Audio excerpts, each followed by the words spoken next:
ഇതിനുശേഷം അഫാനെ കാണാൻ ശ്രമിച്ചിരുന്നു? ഇല്ല, ഞാൻ കണ്ടിട്ടില്ല.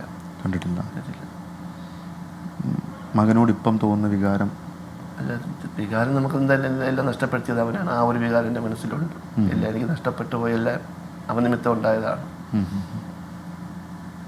ഒരിക്കലും എനിക്ക് പൊരുത്തപ്പെടാനും പറ്റത്തില്ല.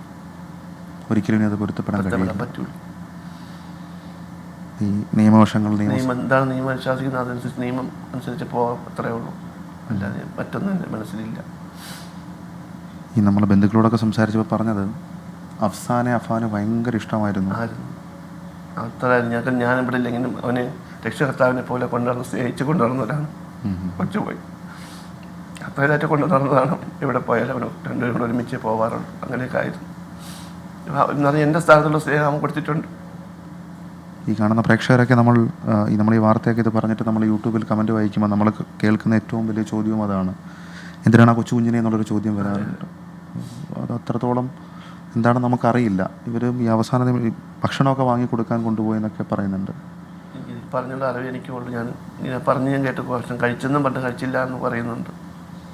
അവസാനം സംസാരിക്കുന്നത് അവന് 3-4 ദിവസം മുന്നേ വാട്സപ്പിൽ ചാറ്റ് ചെയ്ത് സംസാരിക്കും. മിടുക്കനായ പയ്യനെന്നാണ് സ്കൂളിലൊക്കെ എല്ലാവർക്കും പ്രിയപ്പെട്ട 2 മക്കളും അങ്ങനെ തന്നെയാണ്. എല്ലാവർക്കും പ്രിയപ്പെട്ടത്. അഫാനെ കുറിച്ചും ഒരു മോശം അഭിപ്രായമല്ലോ. പക്ഷെ അഫ്സാനെ കുറിച്ച് നമ്മൾ സ്കൂളിലൊക്കെ ചോദിക്കുമ്പോൾ ടീച്ചർമാർക്കൊക്കെ ഭയങ്കര കാര്യമായ ഒരാളായിരുന്നു. അതെ, അങ്ങനെയാണ് നഷ്ടപ്പെട്ടത്.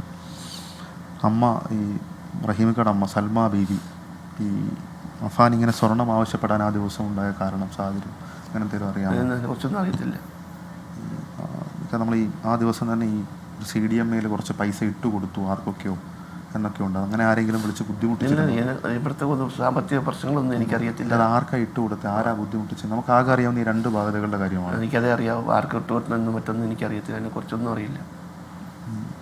ബന്ധുക്കൾ ആരെങ്കിലും പിന്നെ ഈ അഫാൻ്റെ എന്തെങ്കിലും കാര്യങ്ങളെക്കുറിച്ച് പറഞ്ഞിരുന്നോ? കാരണം ഈ സൽമാ ബീവിയുടെ വീടിൻ്റെ അടുത്ത് നമ്മുടെ ഒരു ബന്ധു ഉണ്ടെന്ന് ഞാൻ കരുതുന്ന ജ്യേഷ്ഠൻ, അവർ വല്ലതും പറഞ്ഞിരുന്നോ? ഇല്ല, ഒന്നും പറഞ്ഞിട്ടില്ല. തട്ടത്തുമലയിലെ ബന്ധുവിനോട് പിന്നെ സംസാരിച്ചിട്ടില്ല. അപ്പം സ്വാഭാവികമായും ഈ ഇത്രയും വിഷയം നടക്കുന്നു, നമ്മൾ ഈ പോലീസ് അന്വേഷണം നടക്കുകയാണ്. അതുകൊണ്ട് അതിനെക്കുറിച്ച് ഞങ്ങൾ ചോദിക്കുന്നതേ ഇല്ല. അങ്ങനെ ചോദിക്കാനും പറ്റില്ല. അതൊരു അന്വേഷണത്തിൻ്റെ വഴിക്ക് നടക്കട്ടെ എന്ന് തന്നെ പറഞ്ഞു. ഇപ്പം ഇനി നിലവിൽ നമുക്ക് മൊത്തം ഓൾ അറൗണ്ട് എത്ര രൂപയുടെ കടമുണ്ട്? എനിക്ക് ഇതിനെക്കുറിച്ച് അറിയത്തില്ല. പറഞ്ഞുള്ള അറിവ് എനിക്കുള്ളൂ. ഷമീനി ഒരു പക്ഷേ റിക്കവറായി വന്നതിന് ശേഷം മാത്രമേ അറിയാൻ പറ്റുള്ളൂ. ബന്ധുക്കളിൽ ആരും ഒരു സഹകരണവുമില്ല.